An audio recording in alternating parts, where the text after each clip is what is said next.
Когда девушке предлагали замужество, сперва она сообщала об этом матери.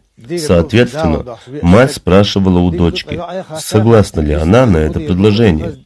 Это все было до того, пока отец не давал ответа. То есть, если девушка была согласна этому сватовству, тогда сообщали отцу, и он уже давал ответ. Когда приходили сваты забирать невесту, после определенных обрядов в этом доме уже не находились ни братья, ни отец невесты. А сейчас и братья остаются, и другие остаются. И я не помню, чтобы раньше, в старину, у нас были подобные случаи. Раньше такого не было.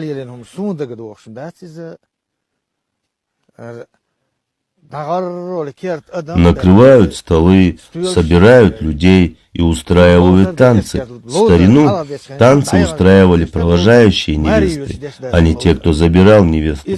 Подобных свадьб раньше не было. От этих свадьб нет никакой пользы, да и не было у нас таких вещей в старину. Подобными вещами чеченцы не занимались. После женитьбы мужчина не только перед своим отцом, но и перед соседями стеснялся показываться.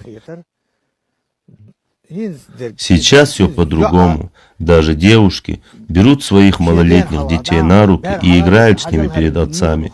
Не успеет пройти 2 дня после свадьбы, и сын показывается перед отцом. Такого раньше не было. Это же не подходит нам, чеченцам. И как мусульманинам это нам не подходит. Подумайте сами, я никогда подобного раньше не видел, чтобы те, кто сватались, устраивали у себя свадьбы. Подобные представления искореняют наши традиции, искореняют наши адаты, уважение к старшим, почитание к старшим. Я рядом с своим отцом не только кушать, но и смеяться стеснялся.